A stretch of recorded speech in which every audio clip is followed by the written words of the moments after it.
Chicos, buenas tardes, ¿no? Para terminar la sesión que hemos estado revisando sobre la parte de los conceptos de velocidad, el estudio del movimiento, vamos a estudiar la actividad 4, ¿sí? En donde el tipo de movimiento que se da en esa actividad ya no es una actividad de movimiento rectilíneo uniforme. Eh, el movimiento ahí es que la velocidad cambia. Entonces, por definición, cuando la velocidad cambia, aparece otro concepto que es el de aceleración. Y esos conceptos los vamos a revisar ahorita. A ese tipo de movimientos, ¿verdad? Se le llama movimiento rectilíneo uniformemente acelerado. Hay una serie de ecuaciones ahí, particularmente se utilizan tres ecuaciones de movimiento para poder estudiar este tipo de fenómenos, cuando la velocidad pues, no es constante. Cuando la velocidad es constante, existe una ecuación, ¿verdad? Que es la que hemos estado utilizando en las sesiones anteriores, que no es otra cosa que la expresión de una línea recta, ¿no? Traducida al lenguaje, al fenómeno físico, ¿no? Del lenguaje matemático al fenómeno físico. Entonces, este movimiento es un poquito más complejo que el anterior y entonces hay que revisarlo con bastante cuidado. Voy a compartirles yo la pantalla sobre algunos problemas de la actividad. Aquí sí, definitivamente, para los problemas, cuando a uno le piden hacer ejercicios, la verdad, pues necesitamos mover la mano. No basta con una simple explicación o con traer las leyes, ¿no? que rigen esto o simplemente mostrar las ecuaciones. Necesitamos analizar un problema, que ustedes puedan ver cómo se analiza un problema de un fenómeno natural y qué expresiones matemáticas vamos a utilizar para resolverlos, ¿no? Esa es la idea. Entonces, la idea es hacer uno o dos ejercicios que ya vienen aquí en tu actividad 4, y a partir de eso, pues tú tengas el material de apoyo para seguir avanzando con los demás ejercicios que se te piden en esta actividad. Entonces, voy a compartirles pantalla para mostrarles, voy a mostrarles el escritorio por si ocupamos sacar alguna otra cosa. Y esta es la actividad 4, ¿sí? La que voy a subir hoy y este video va a ser material de apoyo. El primer ejercicio, el primer problema que viene aquí en tu actividad 4, estas pues básicamente son algunas preguntas que hay que resolver. Este también es un ejercicio y este también es otro ejercicio. Entonces básicamente esta actividad ya se trata de resolver cosas. Por eso necesitamos pues ejemplificar esto, ¿no? Entonces vamos a leer este problema. Se trata de una torre que está en la Ciudad de México. El problema está un poco enredoso con la redacción, pero yo los voy a ayudar, ¿no? ¿Qué es lo que significa todo esto? Dice, la altura sobre el suelo de la azotea de la Torre Mayor de la Ciudad de México es de 225 metros. O sea, básicamente nos está dando la altura, ¿no? De lo que mide la torre, ¿no? Eso ya sé que está un poco revoltoso, ¿no? La manera en la que están planteando el problema, pero es eso, es la altura de la torre. Nos las dan aproximadamente como 225 metros. Ahorita lo voy a poner yo en un dibujo. Y la pregunta ahí viene rápido, ¿no? O sea, básicamente nos dan la altura y viene la pregunta. La pregunta dice, ¿en cuánto tiempo llegaría al suelo, dice, un objeto que se deja caer desde la azotea? Sí, esa es la pregunta. Es una pregunta muy simple y que se resuelve a partir de una ecuación de movimiento que ahorita les voy a mostrar yo esa ecuación y que nomás necesitamos que estos enunciados los podamos traducir a una situación en un dibujo en el que nos represente de manera visual lo que nos están tratando de decir aquí. Todos los ejercicios en la física se trata de eso. Si yo tengo una dificultad en visualizar lo que me están dando a entender, seguramente voy a batallar para resolver ese problema. Ni siquiera tiene que ver con la capacidad matemática que yo poseo, ni tampoco tiene que ver con mi capacidad de análisis. tiene que ver con el simple hecho de que posiblemente esté bien o mal interpretando ese enunciado. Entonces el primer paso que uno tiene que dar para resolver este tipo de problemas es interpretar de la manera más clara posible en un dibujo, una situación, de lo que se supone que nos están diciendo aquí. O sea, lo primero que tengo que hacer es un dibujo de la torre y básicamente plantear la altura, ¿verdad? Es decir, definir la variable que representa la altura que viene ahí. Una vez que yo tenga la altura, es la cantidad esa que yo voy a definir ahorita, voy a poner en ese problema qué otros datos aparecen aquí, porque no me los dicen de manera explícita, pero aquí está, en el enunciado están claros aquí. Yo ahorita lo voy a discutir, ¿no? Ese tipo de análisis y además eso que no se dice en el enunciado, al momento de ponerlos ahí, eso ya es parte del análisis del fenómeno, ¿sí? Resulta que este fenómeno es un tipo de movimiento que además de que la velocidad cambia, o sea, no es la misma, esta velocidad no es constante, el objeto que yo deje caer de arriba de la torre no va a ser una velocidad constante, además va a tener aceleración, pero va a ser una aceleración muy, muy exclusiva. Es una aceleración debido a que nosotros nos encontramos sobre la Tierra. A esa aceleración le llamamos aceleración de la gravedad. Y la aceleración de la gravedad, cuando no tenemos una altura muy alta, por ejemplo, 225 metros no es muy alto. Entonces se considera que la aceleración de la gravedad en una altura como esta es básicamente constante. Se ha demostrado que la aceleración de la gravedad tiene un efecto importante, un cambio importante, cuando la altura sobrepasa los 1000 metros. Cuando sobrepasa los 1000 metros, entonces la aceleración de la gravedad deja de ser constante y empieza a disminuir. Pero este problema no tenemos que tomar esa consideración debido a que está muy por debajo de la altura en la que nosotros notamos que la aceleración de la gravedad cambia, ¿no?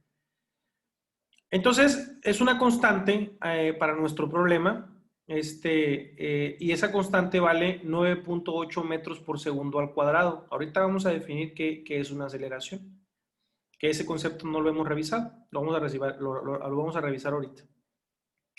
Y entonces dice que el objeto se suelta del reposo, ¿verdad? Eso sí dice que se suelta del reposo, por lo tanto, si se suelta del reposo, quiere decir que su velocidad inicial era cero. Es un dato que también me está dando el problema, aunque no me lo está poniendo explícitamente. Y cuando cae, o sea, cuando toca el suelo, cuando ya toca la superficie, ¿verdad? El piso, pues cae a una cierta velocidad, que esa velocidad la desconozco, no me la dan. No me la dan. Entonces, quiere decir que la velocidad con la que cae también es una incógnita, que ya veré yo si hay que calcularla o no, porque la pregunta inicial es cuánto tiempo tarda, ¿no? Entonces vamos a ver si necesito calcular la velocidad final o simplemente con los datos que están aquí me bastan. Para eso, yo necesito plantear el problema en un dibujo, poner todo lo que conozco, todos los datos que me dan y también los datos que yo puedo inferir del problema y además plantear las ecuaciones que rigen este tipo de movimientos. A este movimiento se le llama caída de los graves o se le llama caída libre, ¿sí? Entonces, para la caída libre voy a plantear tres ecuaciones de movimiento que van a resolver todos los problemas de cinemática o de movimiento de cuerpos que están cayendo o cuerpos que se estén lanzando hacia arriba, ¿no? Los dos tipos de fenómenos son igual, ¿sí? Se llaman caída libre. Entonces, como les comenté, vamos a plantear esta situación. Ya que la tengo aquí, déjenme nada más, quiero traducir el enunciado en un dibujo, como lo había dicho yo ahorita al principio. Voy a dejar de compartir para que se vea el pizarrón un poco más grande y voy a plantear la situación. Bueno, déjenme borrar aquí.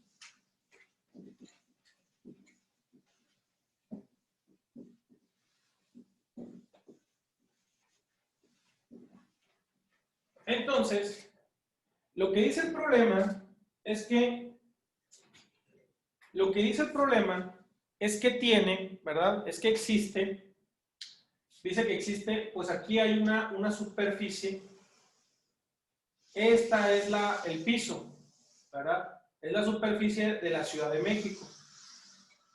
Y luego con esa superficie se levanta, ¿verdad? Se levanta una torre se levanta una torre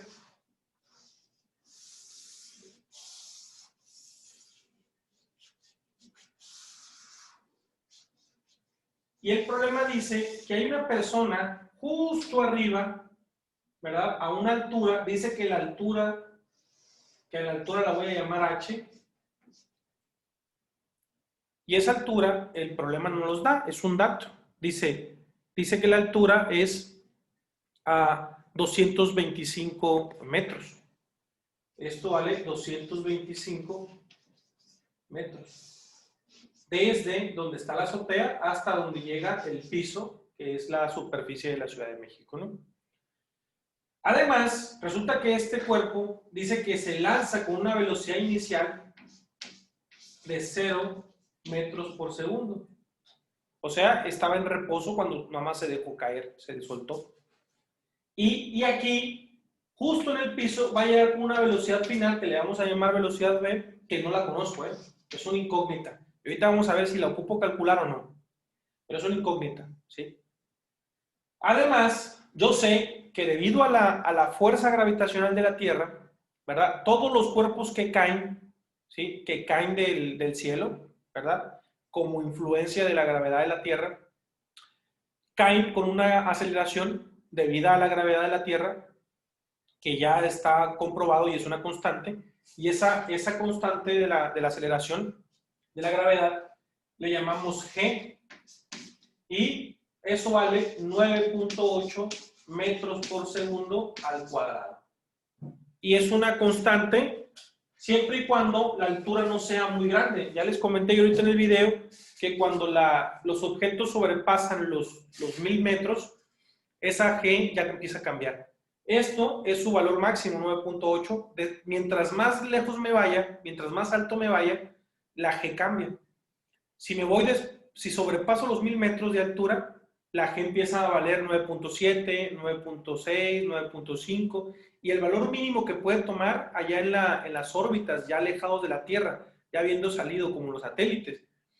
Por allá, cuando la altura es muy alta, es 9.1, ¿verdad? En la parte de la ionosfera, por allá. Los satélites se encuentran en órbitas que se llaman geoestacionarias, donde la aceleración de la gravedad es prácticamente nula. Prácticamente cero, pero no es cero, ¿no? Para que se den una idea de que esta cantidad pues sí va cambiando, ¿no? Si la aceleración va cambiando a medida que me voy alejando, y eso se debe a la cuarta ley de la gravitación de Newton, que no lo vamos a ver ahorita, no es el propósito, posiblemente después. Pero esta es la información que me da, y lo que me dice el problema es que una de mis incógnitas que me establece desde el principio es cuánto vale el tiempo que tardó el objeto desde una altura de 225 metros caer, ¿sí? Entonces les voy a presentar las ecuaciones de movimiento. Las ecuaciones de movimiento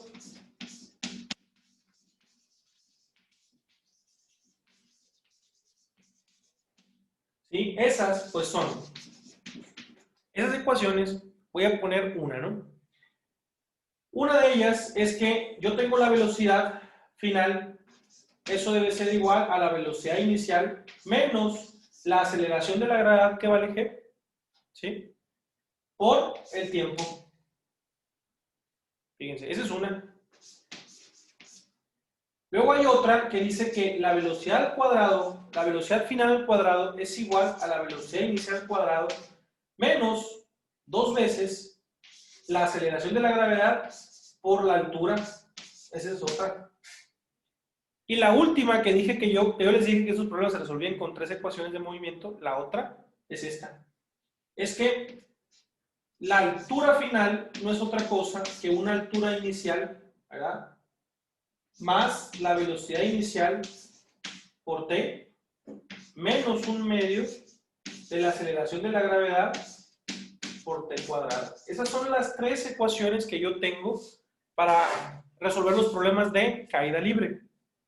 Entonces, basado en los datos que yo tengo ahí, ¿verdad? Y en las ecuaciones, lo que yo me voy a preguntar es qué datos tengo, ¿verdad? ¿Qué datos no tengo? ¿Y qué ecuaciones puedo utilizar a partir de los datos que yo tengo? Fíjense, tengo la altura, aquí hay 2 ecuaciones en donde necesito la altura, y eso es una cosa que yo tengo, ¿verdad? Tengo la velocidad inicial, en la ecuación 2, por ejemplo, tengo altura, tengo velocidad inicial, vale 0, pero no tengo la velocidad final. En la ecuación 3, fíjense, me pide el tiempo, ¿verdad? Y tengo la altura y tengo la g. O sea que con la ecuación 3 no necesito calcular la velocidad final porque es una incógnita. Fíjense, yo podría calcular la velocidad final. ¿De dónde podría calcular la velocidad? De la ecuación 2 la podría calcular. Y luego, una vez calculando de la ecuación 2, la sustituyo en la ecuación 1 y despejo el tiempo. Eso lo puedo hacer, ¿eh? Pero, ¿qué quiere decir? Que el procedimiento que voy a utilizar es más largo que simplemente utilizar esta ecuación. ¿Y cuál es la ecuación? La ecuación 3. Entonces, utilizando la ecuación 3, ese problema va a salir muy simple. Usando, ¿sí?, la ecuación 3, tendríamos que la h es igual a la altura inicial. La altura inicial debe ser 0, porque el origen de coordenadas está acá arriba. Entonces, h0 también vale 0, en el tiempo inicial también vale 0. Es decir, ahí fue donde se soltó. Cuando se soltó, pues todo valía 0, ¿verdad? Porque estaba en reposo eso. Eso dice el problema. Por lo tanto, esta ecuación 3 quedaría como más la velocidad inicial por el tiempo menos 1/2 de la aceleración de la gravedad por el tiempo al cuadrado, ¿no? Vamos a ver si se nota claro ahí. Y entonces lo que yo sé es que h0, según mi problema, vale 0, pero además la velocidad inicial también vale 0. Eso quiere decir que esta ecuación, debe ser 0, y todo esto debe ser 0, y mi ecuación 3 se queda como h igual a menos 1/2 de g por t cuadrado. Y esto yo lo puedo sustituir. ¿Cuánto vale la h? Vale 225 metros. Ahora, fíjense que eso le tengo que poner un signo negativo porque el objeto va hacia abajo. Y entonces nosotros sabemos, ¿no?, de las matemáticas en el plano cartesiano, sabemos que hacia arriba es positivo en el eje y hacia abajo es negativo. Por lo tanto, este problema va hacia abajo, por lo tanto, esta distancia tiene que ser negativa. Simplemente porque el objeto va cayendo, ¿no? Luego eso debe ser igual a menos 1/2 de lo que vale la aceleración de la gravedad, que es 9.8 metros por segundo al cuadrado por el tiempo al cuadrado. Creo que aquí ya está claro que la incógnita es el tiempo, todavía además hay que despejarlo. Si se fijan, esto lo tengo que multiplicar por 2, sería 2 veces 225 metros. Eso lo tengo que dividir entre los 9.8 metros por segundo al cuadrado, y eso debe ser igual al tiempo al cuadrado. Por lo tanto, el tiempo, fíjense, el tiempo ya nada más, déjame lo pongo, voy a bajar un poquito la cámara, y entonces el tiempo, pues no va a ser otra cosa que la raíz cuadrada de 2 veces 225. ¿Cuánto es eso? Fíjense, 2 veces 25 son 50. 2 veces 200 son 400. Por lo tanto, 2 veces 225 son 450 metros. Eso lo dividimos entre 9.8 metros por segundo al cuadrado. Y ahorita les digo yo con la calculadora cuánto me da ese resultado. Por lo tanto, déjenme nada más calcular cuánto da 450 entre 9.8. Eso da 45. Eso debe dar raíz cuadrada de 45.91 metros, segundos al cuadrado, ¿sí? Y finalmente, chicos, el tiempo, aquí lo voy a poner, tiene que ser, hay que sacarle raíz cuadrada al 45.91. Raíz cuadrada de 45.91 me da 6.77.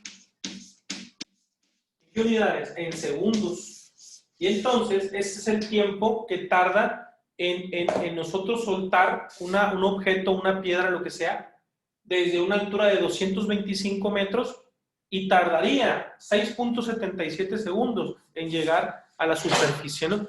Vamos a checar esa respuesta aquí. El inciso B, fíjense, dice que son 6.78 segundos. A nosotros nos dio 6.77. 6.78 pues es el redondeo, ¿no? Entonces, la respuesta correcta tiene que ser el inciso B. ¿Sí? Entonces, nos salió correcto, ¿verdad? El problema está correcto, la respuesta está ahí y esa es la que debe de ser, ¿no? Esa es cuando nosotros tenemos objetos que ya les dije, ¿no? Que son soltados, ¿verdad? Desde una altura o también que son tirados hacia arriba y que también, ¿no? Al momento de tirarlos, pues estos se elevan a una altura determinada, eso también entra en el estudio de la caída libre, ¿no? Vamos a ver el otro problema, ¿verdad? Para ser un poco más completo con esto. Y dice que la segunda parte dice, encontrar la ubicación o el tiempo, dice, de un vehículo que comienza en un punto cero, o sea, en el origen, está en reposo, dice, y tiene una aceleración promedio de 2 metros por segundo al cuadrado. O sea que aquí lo que tienen que hacer es que nosotros debemos revisar el concepto de aceleración. Entonces, fíjense, el problema ya lo terminé, el anterior, entonces yo ya lo borro. Pero lo que quiero que quede claro es que la situación, o sea, el dibujo, la representación, ¿sí? La representación gráfica, esta visual, en la que yo puedo poner en un pizarrón o en su cuaderno, de lo que te están tratando de explicar con el enunciado. Si yo logro agarrar ese enunciado y lo pongo todas las ideas clave de ese enunciado en un dibujo, el problema sale prácticamente solo. Lo único que tengo que hacer es agarrar el enunciado, leerlo 1, 2, 3, 4, 5 veces y extraerle toda la información para poder crear mi dibujo. Una vez que yo cree mi dibujo, en mi dibujo pongo todas las variables, ¿no? que están involucradas ahí y luego me pregunto, ¿y cuáles son las ecuaciones, verdad? Que resuelven este problema. Ya les dije, son 3 para el caso de caída libre. Y entonces de las 3 ecuaciones escojo yo cuál de estas ecuaciones tengo yo toda la información que el problema me dio. De las 3 ecuaciones, yo les dije que había una en donde toda la información aparecía en ella, y era la ecuación 3. Tengo la altura inicial que vale 0, tengo la velocidad inicial que vale 0, y la incógnita, ahí aparece el tiempo, la g vale 9.8, ¿verdad? Metros por segundo al cuadrado, y entonces esta ecuación es la que necesito porque tengo todos los datos y la incógnita que ando buscando. Lo único que hago es, la escojo, sustituyo los datos, ¿verdad? Y despejo la incógnita. Es simple. Entonces, esto es bien simple a medida que yo haga esa serie de pasos que les comento, que el éxito de los problemas que uno tiene cuando resuelve fenómenos físicos es qué tan bien puedo traducir la información de mi problema a un dibujo. Es así de simple, chicos. Si a ustedes les falla esa parte, siempre van a estar batallando para resolver un problema. Si hay mucha claridad en lo que te están pidiendo y si eso lo puedes visualizar y ponerlo en un dibujo, no va a haber problema que no puedan resolver. Esa es la clave, ¿no? Vámonos al siguiente que habla sobre aceleración y habla sobre una aceleración promedio. Vamos a definir qué es una aceleración promedio.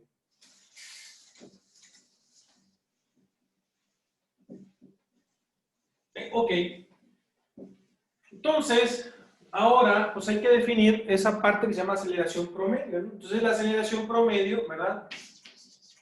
La aceleración promedio, esa, pues está definida, para empezar le llaman A, como la velocidad final menos la velocidad inicial sobre el tiempo final menos el tiempo inicial. Eso lo pueden poner ustedes como pues, una expresión, ¿verdad? Claro, yo personalmente esta definición la manejo, les voy a decir cómo la manejo como B menos B inicial sobre T menos T inicial. Esa es la que yo uso, ¿verdad? Pero en los libros básicos elementales, utilizan eso de subíndice F, subíndice E, referenciándose a lo final y a lo inicial, ¿no? En fin, vamos a utilizar esto, que me parece que a lo mejor para ustedes va a ser un poco más sencillo y eso lo vamos a usar. Entonces, dice aquí que dice que encontrar la ubicación, dice, o el tiempo, o sea que te está pidiendo, te está pidiendo la posición o el tiempo, dice, del vehículo que comienza en un punto cero. O sea, hay que también hacer el dibujo. Dice que hay un vehículo, ¿verdad?, que se encuentra aquí y que aquí es el cero. O sea, que la velocidad inicial pues es cero, en el tiempo inicial pues es cero y en la posición inicial pues también es cero. Ahí está el origen. No sé si se alcanza a ver, chicos. Sí se alcanza a ver, ¿verdad? Ahí está, ¿no? El dibujo, ¿no? Entonces, ese vehículo dice que avanza, ¿verdad? Y de seguro ese vehículo llega pues a otro punto. Ahora es que el problema es que la velocidad pues no lo hace de manera constante. Aunque se mueve en línea recta, la velocidad no es constante en este problema. Entonces, aquí tiene que llegar a una velocidad final, ¿verdad? En un tiempo final. Eso vamos a ver ahorita si lo conocemos o no. En una posición final. Pero además, en el transcurso de estos dos puntos donde se movió, a este si quieren le llamo punto A y a este le llamo punto B, lo hizo con una aceleración. ¿Qué aceleración? Pues esta que está aquí. Ahorita vamos a ver qué nos dan como datos, ¿no? Dice que se movió desde el punto cero, tiene una aceleración promedio de 2 metros por segundo, nos dan la aceleración. Dice que se movía a 2 metros por segundo al cuadrado, nos dan el conocimiento de la aceleración. Dice, utiliza la ecuación del movimiento uniformemente acelerado para calcular, ya nos dicen qué calcular, ¿no? Pues resulta que esta, ¿verdad? Esta expresión yo la puedo poner como la velocidad final, ¿verdad? Igual a la velocidad inicial más la aceleración por el tiempo final menos el tiempo inicial. Fíjense. O sea que de aquí yo de esta ecuación pudiera encontrar pues, algunas cantidades que aquí me vienen. Por ejemplo, dice, ¿qué distancia habrá recorrido después de 3 segundos de recorrido? O sea, lo que yo me piden calcular primero es la distancia. Esta ecuación no trae distancia, ¿se fijan? Esta no trae distancia. Por lo tanto, esta posiblemente no puede ser, ¿no? Déjenme borrar estas que no las voy a ocupar, al menos por el momento no las voy a ocupar. ¿Por qué no las voy a ocupar? Porque me está pidiendo distancia. Entonces, yo tengo una ecuación que es la de distancia. ¿Y qué es la distancia? Dice que la x final es igual a la x inicial más la velocidad inicial por el tiempo, ¿verdad? Más un medio de la aceleración por el tiempo al cuadrado. Esa es una que yo conozco, donde puedo calcular lo que vale la posición, ¿verdad? Pero lo que yo necesito es conocer el tiempo final. Entonces veo mi problema y parece ser que no lo conozco. Son cantidades que no conozco. ¿Está bien? Entonces, esta tampoco la puedo utilizar. Pero fíjense lo que yo puedo utilizar. Lo que yo puedo utilizar es que a partir de esta expresión, yo conozco cuánto vale esto, ¿verdad? Esto vale 2 metros por segundo, ¿sí? Y también sé que la velocidad inicial debe valer 0, ¿verdad? Y el tiempo inicial debe valer 0. De esta expresión tengo que la velocidad final, pues no es otra cosa que la aceleración por el tiempo final. Ahí tengo una expresión, ¿sí? Entonces, lo que yo sé es que existe una definición para la expresión de la distancia. Dice que hay que calcular cuánta distancia recorrió si el tiempo fue 3 segundos. O sea que me están dando pues el tiempo. Me están diciendo que pues el tiempo de recorrido lo hizo en 3 segundos. Y la pregunta es, ¿cuánta distancia recorrió? Pues a partir de ese tiempo de 3 segundos, ¿sí? Yo lo que puedo calcular es cuánto vale la velocidad final. O sea, ya la puedo calcular la velocidad final. Pero además, yo aquí puedo poner o escribir una ecuación que es que la posición final es igual a la posición inicial más la velocidad inicial por el tiempo final más un medio de la aceleración por el tiempo final al cuadrado. Esa es una. Ahora, el tiempo final lo conozco, sí, miren, aquí está. Me está diciendo que el tiempo final son 3 segundos y que me pida y que me dé la posición final en esos 3 segundos. Claro, desde allá está claro del dibujo que la posición inicial es 0. Por lo tanto, esa posición final, o sea, cuánto recorrió en 3 segundos este objeto, la velocidad inicial, ¿cuánto vale? También 0 de allá del problema, porque dice que inició en el reposo, inició en el 0. Y entonces la posición final no va a ser otra cosa que un medio de la aceleración por el tiempo final al cuadrado. Eso es. ¿Qué significa? ¿Conozco el tiempo? Claro que lo conozco. ¿Cuánto vale el tiempo? Vale 3 segundos. ¿Cuánto vale la aceleración? 2 metros por segundo al cuadrado, que es lo que me dice el problema. Por lo tanto, la distancia que recorrió no es otra cosa que un medio de 2 metros por segundo al cuadrado por los 3 segundos. Y eso pues lo tengo que calcular en mi calculadora.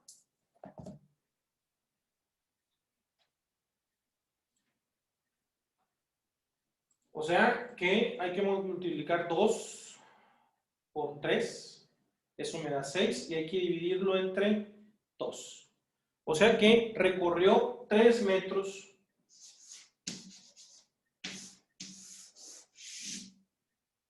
Y luego me pregunta, ¿cuánto tiempo habrá recorrido en 700 metros desde su posición inicial?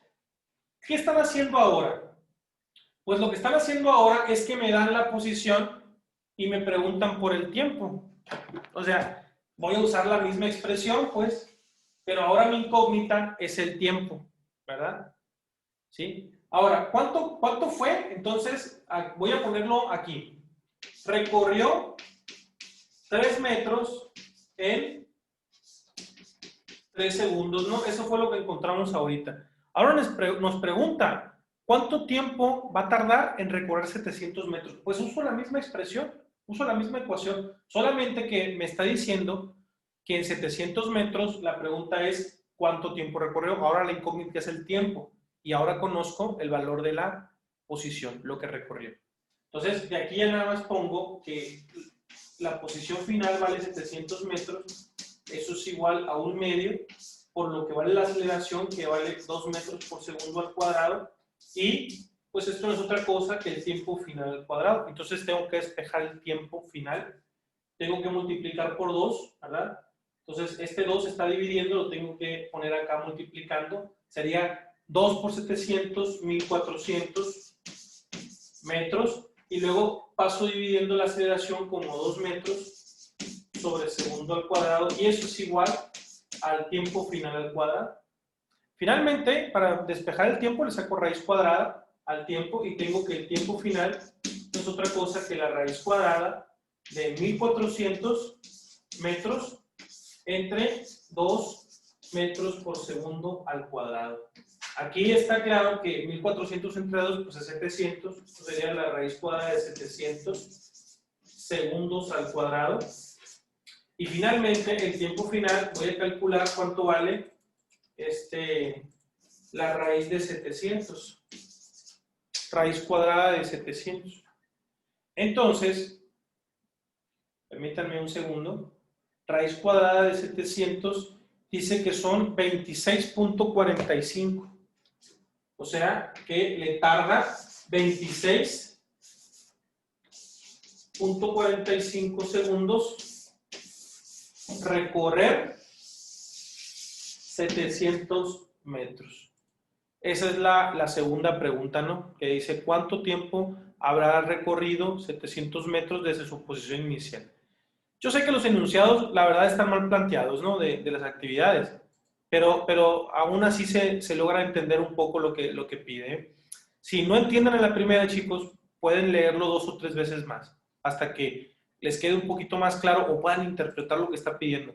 Porque sí veo que los enunciados no son muy acordes, ¿no? A lo que normalmente te pide un problema de física bien planteado. En la segunda pregunta es, ¿qué distancia habrá recorrido después de 10 segundos? ¿No? Es usar la misma fórmula que la primera, ¿verdad? Simplemente, en lugar de sustituirlo por 3 segundos, lo sustituyes por 10 y te da la distancia recorrida, ¿no? O sea, es utilizar esto. Estás utilizando esta en las 4 preguntas. Nada más que están cambiando el tiempo y están cambiando la posición. Ya esto que yo acabo de hacer, las otras dos preguntas se resuelven sin problema, ¿no? Y las otras de abajo, chicos, se resuelven igual. Son problemas de caída libre que van a utilizar las tres ecuaciones que yo les acabo de poner, ¿sí? O la aceleración promedio en su debido caso, ¿no? Creo que con esto queda bastante explicado la parte de la actividad 4, que es el movimiento rectilíneo uniforme, ¿no? O uniformemente acelerado, perdón. Bueno, por mi parte es todo, ¿no?